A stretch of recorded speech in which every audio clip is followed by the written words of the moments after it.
The GTA real estate market just sent us a signal. And if you're thinking about buying or selling in 2026, you need to understand what it means. March numbers just dropped for Treb, and this on the surface, they look pretty calm. Sales are up slightly, prices are down, inventory is lower. When you dig into it, one specific metric, and I mentioned this last month, the sales to new listings ratio, there's something happening underneath that tells you exactly where this market is heading. I'm Anthony Malfair, broker and co-team leader at the Property Boys at Royal LePage Signature. Every month, I break down the real numbers so you can make smarter decisions. No spin, no fluff, just the data. So let's get into it. The big picture, GTA stats for March. So we'll start here and work our way in. In March, there was just over 5,000 homes sold across the GTA. That's up 1.7% compared to March 2025. Here's what makes that significant. It's the first year-over-year sales increase we've seen in 6 months. After half a year of declining activity, buyers are starting to come back. At the same time, the average selling price across all home types came in at $1,017,000 and change, down 6.7% from March of last year. We're still just above that $1 million mark, but sellers are getting less than they would have a year ago. And buyers are getting more negotiating room than they've had in years. Active listings sat at 21,596, down 8% from a year ago. And month-end inventory came in at 4.29, which puts us in a balanced to buyers territory. A couple other numbers worth, flagging from the monthly trend chart. Days on market came in at 31 days in March, down from 36 in February. That's a meaningful drop, and it tells you homes that are priced right are moving. We've been saying this for months. If you're priced right and you show well, things do move. An average price ticked up slightly from February's $1,008,000 to $1,017,000. Okay, it's a rounding error, we can call it. Not a dramatic move, right? But it stopped going down month over month, which is worth noting. Now let's talk about the metric that really tells the story. The sales to new listings ratio, which again is that forward indicator. This is a number that I'm watching more closely than, probably any other stat. Average price tells you what already happened. The sales to new listing ratio tells you what's about to happen, or maybe at least better than other stats. So here's how it works again. Trevor reported 14,442 new listings that entered the market in March. That was down 16.7% from March 2025. A significant drop in, sellers putting their homes on the market. You combine that with 5,039 sales, and you get a sales to new listing ratio of roughly 34.9, 35%. And again, here's a scale you need to know. Above 60%, the seller's market, prices rise. 40 to 60%, balanced market, prices hold. Below 40, buyer's market, prices soften. At 34.9, we're in a buyer's territory. Buyers have the upper hand, but here's where it gets kind of interesting. February versus March, what the month over month shift actually means. Okay. Now, you might expect that with sales rising month over month, the sales and the listing ratio would have gone up from February to March, but it actually dipped slightly. In February 2026, we had a 3,868 sales, 10,705 new listings. So it was the sales to new listing ratio was 36.1%. In March, 5,039, 14,042 new listings, a sales to new listings ratio of 34.9. So it slipped about, 1.2 percentage points month over month. And here's why. And why you shouldn't read that as a bad sign necessarily. March is when sellers tend to kind of flood the market, right? Every year, as soon as the weather breaks, for sale signs start to come on the grass. Or the snow in our case. New listings jumped from 10,705 in February to 14,042 in March. That's a 35% surge in supply in a single month. Sales rose too, but supply came in slightly faster, which pushed the ratio down a touch. So this is completely seasonal actually. Happens almost every year.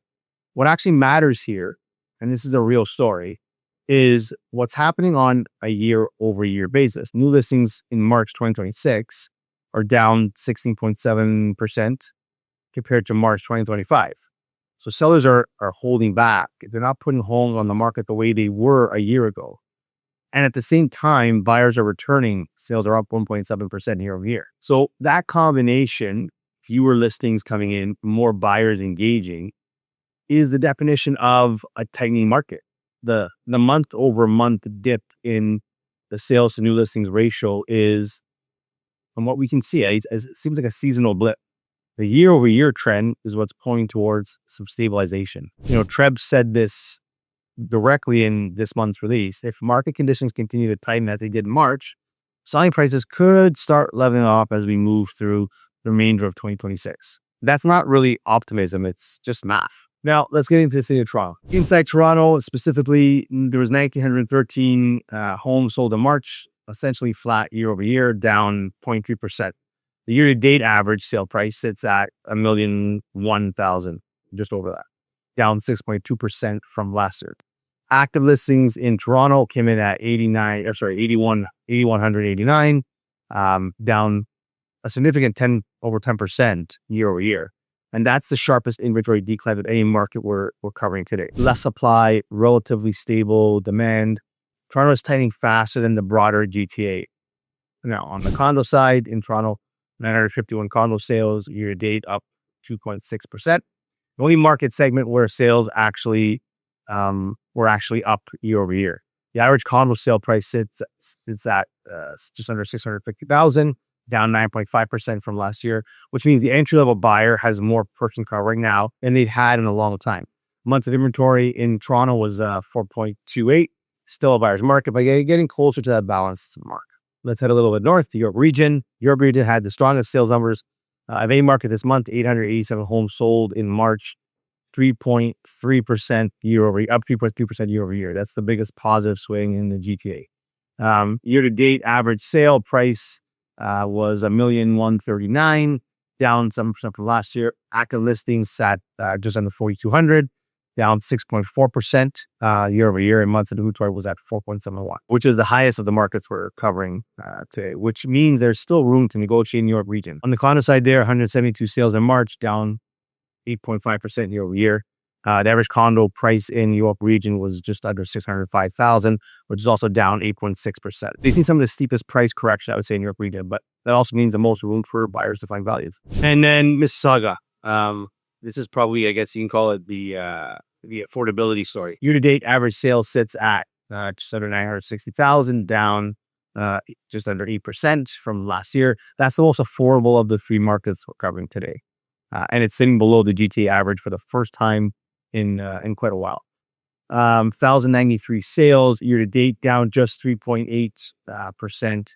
452 sales in March specifically, down only 1.1%, which is the most resilient sales volume, I think, of the markets here. Active listings at 1,933, down 5.2%. Is on market averaging 38 days year to date, was up at almost 27% from last year. So homes are taking longer to sell, which again gives buyers time and leverage. Condos in Mississauga, the average sale price was $527,000, down 9.6%. The most significant condo drop of any of the markets this month. If you're a first-time buyer and Mississauga is your area, condo prices there right now are as competitive as they've been in years. So really, really good opportunity there if you're a first-time buyer, especially. Months of inventory, 4.28, which is the same as Toronto, balanced to buyer's market. So what this means for you, let's bring this all together. If you're a buyer, you still have the upper hand. The sales to new listing ratio at just under 35% confirms you're in a buyer's market territory. Prices are down year over year across the board, 6.7% at the GTA level, and even more in specific segments like condos. These on markets are dropped from 36 to 31, which tells you the right homes are moving, but you still have time and negotiating them. This is not a market where you need to panic. So you don't need to rush, but you need to be in the market so you can take advantage when you see those opportunities. It's a market that is starting to tighten though, I think. And if the listing supply continues to shrink while the buyers are returning, that window narrows. If you're a seller, pricing strategy is everything right now. Homes are selling, like we said, 5,039 sales in a single month is really active. But buyers are informed and they have leverage. If you price to the current market, you sell. If you price to where the market was a year ago, you sit. The 31-day average days on market tells you that correctly priced homes are finding buyers within a month. That's actually a functional market. You just have to kind of meet it where it is. So the one number to watch going forward, again, the sales to listings ratio, if it climbs above 40% in April or May, which is possible given how quickly listings are falling year over year, we'll be looking at a balanced market. And that's when price declines stop. So watch that number. That's the March 2026 market breakdown. If you found this useful, hit subscribe. I do this every single month, so you always have the clearest picture of what's happening in the GTA. And if you're thinking about buying or selling this spring and want to talk through what this data means for your specific situation, because again, micro markets always work differently than these macro markets, the GTA, Toronto as a whole. If that's your situation, reach out. That's exactly what my team and I are here for. Links are in the description. Again, I'm Team Welfare. I'll see you in the next one.